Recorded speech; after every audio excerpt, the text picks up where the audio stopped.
Is there anything you would like to add to the case? I can read now. Yep, you can read. I have always taken pride in the way I do my job.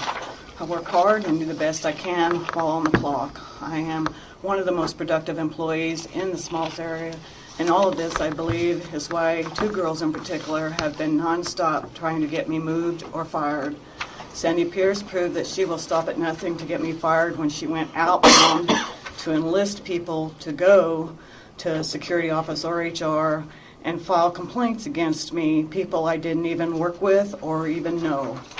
This was investigated and proved that she was going out of her way to have me fired. Michelle, I thought everything was over with then. Michelle started having issues with me when my numbers surpassed hers, and then was constant complaining on her part that I was taking too many envelopes. Envelopes. This is all about envelopes. She lost her temper one day and had to be taken out of Smalls area for the day because she couldn't calm down. She was, I believe, taken to another belt to work. Then one day the worst happened. We moved a mat to my position. Everybody, when they get assigned a position, they go over there, they find a mat to put under the position if there isn't already one. I moved the mat to my position. I made sure, I checked her position, made sure I did not touch the one that was in hers. It was another mat. Everybody does this. She totally lost her temper, called me a bitch, started screaming for a supervisor. I had already been informed months before that, after complaining about what's going on down there, to just come to work, clock in, keep my mouth shut, do my job, clock out. I said nothing. Nobody did anything about her losing her temper, calling me a bitch, so when I had the chance, I went up in the office to complain. Next thing I know, we were both temporarily fired until further investigation and escorted out. The most embarrassing moment in my life. I have never been fired from any job in my life because I've always been an exemplary employee. I was brought back with pay because she was the only person doing the screaming. It was only when she had to go to state, the first time ever that anybody alleged violence. When she had to go to state to get her job back, that she brought up any allegations of violence at the state hearing and claimed I slapped her hands. Dan Kelly will attest to the fact that it was not brought up the day of the mat moving. She was hired back without pay. I was told by Security and Human Resources that it would make no sense to put her back in Smalls with me. She was. I was in fear of this. She has made my life hell ever since with accusations of violence and stalking. She even enlisted Sandy Pierce to help her. That was the shoulder bumping so bad that they both claimed they had pain in their arm, never saw a doctor. They did it within 2 or 3 days of each other. One day, one about 3 days later. As anybody can attest, the area in Smalls when you go to break is a very small area. You walk past each other either going one way or the other. It's very easy to brush up against somebody. I have never been violent to anybody in my life.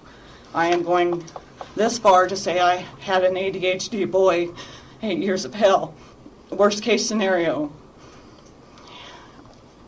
I would have shown violence in that time of my life if I ever had any violence in me. I was a victim of bullying in high school, and I feel like I am back there again. I would never inflict that kind of pain on anybody. Over the last 2 years, I have suffered with Sandy Pierce, constant complaining, accusations, tattling about everything I do. I was warned about Sandy Pierce when I did go to the Smalls area. When I came to Dixon, I worked in trucks the first year. Never had any problems. And she watched me constantly. Supervisors will attest to this, that because the natural reaction is if somebody goes to report something, the supervisor has to watch you. I have suffered with this constant watching of me by supervisors and Sandy Pierce. I thought that all came to an end when they caught her trying to enlist people to complain about me, and she was told she could lose her job, and then it stopped with her. It totally was easy to go to work after that. Then Michelle started in. Michelle started with the envelopes and complained constantly. Linda's taken too many envelopes, and envelopes are lighter, they help your numbers, but the supervisors watched me on several occasions and even went to my bagger to ask them if she's only taken small items. They all attested that it was an equal balance of all. So they have investigated all these claims that have constantly been thrown at me. When all else fails, these girls come up with violence. That's their last resort to get me fired or moved. I am afraid to talk in their direction for fear it would be interpreted wrong. I am afraid to have any kind of movement with my arms. It has been said that I've given them the finger on the job. No such thing. I don't even use that finger. So management advises me just not to talk. I am not talking, and they keep doing what they do best.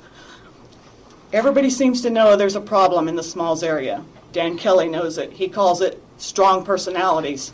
Other people who have worked there for years know it. They have done this to others. This is all hearsay. I even talked to another girl, Melissa Copper, who they've done this to, and she told me that they filed complaint after complaint after complaint against her, Sandy Pierce and Chris Peak, trying to get her fired from being a supervisor. It didn't work. She's still there. I don't know what. All I have to do is to show up. All I have to do is to show up for work, and it aggravates them. I told Dan Kelly I don't know what else to do except not come into work. I've even done that a couple times because I didn't want to deal with it. I've always been able to come to work, do my job, do an excellent job, and go home and be able to look myself in the mirror. I have avoided Michelle at all costs and tried not to be in the same area until we start work. There's absolutely no proof. I've asked them to look at cameras numerous times. I've asked them if they have any footage. I don't even know if they have camera footage. They told me they're putting in extra cameras because of all this crap. There's no proof of any violence. The only witnesses Michelle has is Sandy Pierce, of all people. Sandy Pierce, who has the same agenda as she has. For the last 2 years, I've dealt with Sandy Pierce until she found out she could lose her job. They have been trying to cry violence before, and no one believed them. I have never been reprimanded or written up for any violence. So why now? I've had to sign that paper because of their constant going up to the office and complaining. And I have had to sign the paper because they have to review, that's agenda. They have to review the violence paper with me, the harassment paper. I believe because I again complained and decided to file harassment, against the two of them, I am fired. Both times, I finally decided to officially file a complaint. I was fired immediately. These girls have been complaining about me for a year. Violence. And yet, I still kept my job because people believed in me. Now, I make a complaint, I'm fired. UPS wants the trouble to go away. If they have done nothing till now, when everything has escalated, and their solution is to fire the two of us to solve the problem. They're going to lose a good employee. Michelle, they even at one time wanted to take the computers out of Small, these two girls, because they didn't want me looking at it, because my numbers were above everybody else's. Dan Kelly said that would not happen. They've even tried shutting the computer off. All I have to do is turn it back on. So, despite me doing everything the company has asked me to do, keeping my mouth shut, avoiding them, avoiding Michelle, I am fired because I decided enough is enough and filed official harassment papers against Michelle and Sandy. And Sandy was included in my harassment because she went and filed a paper along with Michelle that I have been violent towards her, only after Michelle did. Again, fired for complaining. I wish someone would tell me why, after months of them complaining about me and alleged violence, why I wasn't fired or either of them, only now after I officially complained. I want to give you the definition of bullying: to coerce by threats, intimidation, A person who is habitually overbearing, that would be Sandy and Michelle both. Repeated verbal, social, or psychological behavior that is harmful and involves misuse of power by an individual towards one or more persons and can have long-term effects in the workplace or school or wherever it's at. This don't just happen in schools. This happens in a workplace. And I am not the only one. I have talked to other girls that have been intimidated by these two. Well, as I said before, Dan, a lot of people, Denise rewarded me with a t-shirt once in Smalls. I was rewarded constantly at the airport because of my good work. Denise wanted to reward me with a t-shirt because of my consistent keeping my numbers up there, because some people will be good one day and lousy the next. I'm consistent. She told me to keep it under wraps. She snuck the t-shirt over to me and she said, please don't say anything. We don't want to upset the girls. It won't stop with me. If I'm gone, they'll pick somebody else. They always have. It's a small group of girls.